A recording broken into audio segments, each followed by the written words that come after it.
Instead of making a regular frequency histogram, today we're going to make a relative frequency histogram. So relative frequency histograms have the percentage of data values on their vertical axis instead of the frequency or the count. So we're going to find out what percent of the data is in each bar.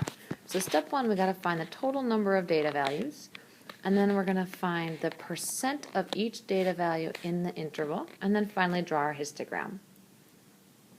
So here's our first example. I have an original histogram. So the price range from 30 to 40 is my first bar. The frequency is 3. In the next group, the bar is 40 to 50. The frequency is 4. And the next group, from 50 to 60, the frequency is 2. And we can continue our table onward and onward. So 60 to 70. There are also 2, 70 to 80. There is only 1, etc., etc. But to find the relative frequency, we need to know how many concerts we attended total. So there's 3, 4 more, 2 more, 2 more, 1, 1, 1, 2, 3, and 1. If I add all those numbers together, I get a total of 20 concerts. So let's find the percentage of each interval. There were 3 out of the 20 concerts in the first one.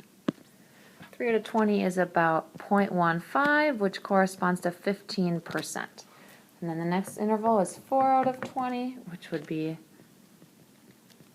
0.2, which corresponds to 20%, and etc., etc. I could continue to fill it in and find the percentage of concerts in each interval.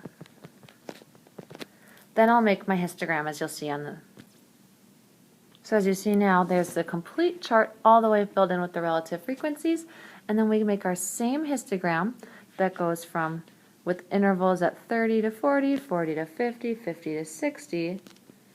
But now instead of having the count of frequency 1, 2, 3, 4, 5, we're representing that relative frequency. The first interval, 30 to 40, had a 15%, so the bar goes up to 0.15 or 15%. The next interval was 20%, so the bar goes up to 0.2 or 20%. Notice that the histogram now as relative frequency looks the exact same as our histogram for frequency because it's the same data, same intervals. We're just representing, instead of the counting frequency, we're representing the percentage. We can make one more. Here's our one more. Now we have Kyle's homework grades, and he has completed 20 homework assignments. So I'm going to change this histogram to a relative frequency histogram. Here we go. Kyle could score a 5, a 6, a 7, 8, a 9, or a 10. So we'll make our dividing spaces here. These are his grades. We're going to need to make sure to label. And then instead we're going to be finding the relative